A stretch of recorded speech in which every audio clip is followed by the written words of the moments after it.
36 ans, je fais de la course à pied depuis 6 ans maintenant. Formation initiale, je suis garde forestier, mais j'ai fait un virage à 360 degrés. Je suis infirmier en ce moment et en psychiatrie. Je suis venu courir ce 80 km que j'ai abandonné il y a 2 ans. J'étais déjà venu il y a 2 ans, donc c'est un peu la revanche pour moi.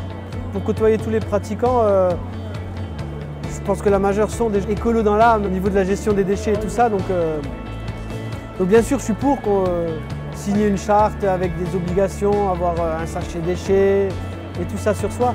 Le truc le plus important pour moi, c'est déjà les ravitaillements.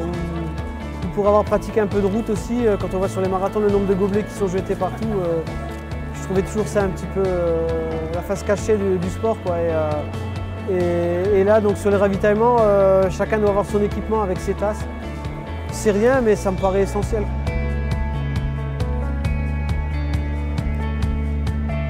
On se met dans la course, on récupère son dossard. Ça y est, on y est, on ne peut plus faire marche arrière. La petite poche poubelle qui est super utile sur les courses. On l'accroche et puis donc pas de déchets. Ça, c'est appréciable. C'est toujours des moments assez particuliers. C'est comme avant toutes les courses, on ne sait pas trop où on en est. C'est comme après une gestation, on s'entraîne un peu tout l'hiver et on se dit on va être prêt le jour J, et quand on y arrive, on se pose toujours la même question, est-ce qu'on est prêt?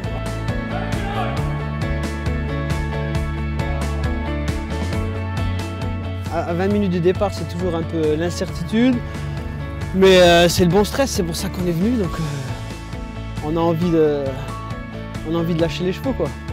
On était au repos depuis plusieurs jours, donc on a envie d'aller courir, découvrir le coin. Les petites douleurs qui ressortent, le choix de l'équipement, est-ce qu'il a été au point? Par exemple là, ils avaient prévu 14 degrés, il en fait 8. Est-ce que je vais pas avoir froid? C'est des petits détails, mais après le départ, tout ça, ça va sauter. On va tout oublier. Prêt pour 80 km? On n'est jamais prêt. On n'est jamais prêt, mais on est vaillant. Éco-trail, c'est éco-responsabilité, c'est le respect de la nature d'abord. On vous a offert une pochette déchets, c'est-à-dire qu'entre les zones de ravitaillement, vous devez gérer votre propre pollution.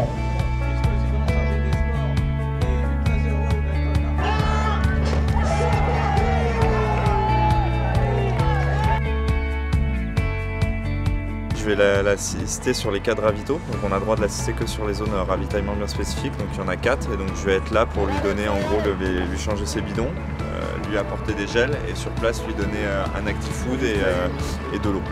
S'il est avec le groupe de tête, je lui dirai rien, mais par contre s'il est un peu en retrait, je lui donnerai les écarts qu'il a avec la tête pour que lui puisse gérer son allure, savoir à quel moment il revient devant. Allez Alex.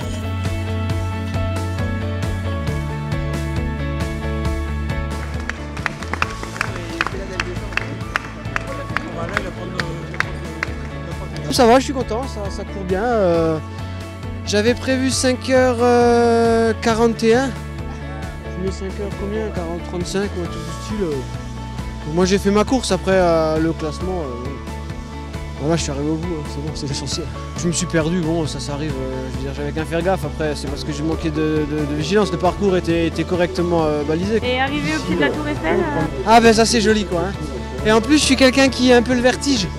Et c'est sympa quoi. T'as la tête qui tourne quand t'arrives, tu lèves la tête, ça va pas. Donc c'est un peu magique, ouais, c'est bien.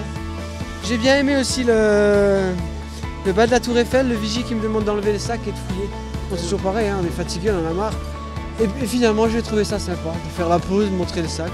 Ça va bien avec les temps qui courent et ça montre que malgré tout ce qui se passe au niveau des médias, on peut quand même en profiter même à Paris, quoi.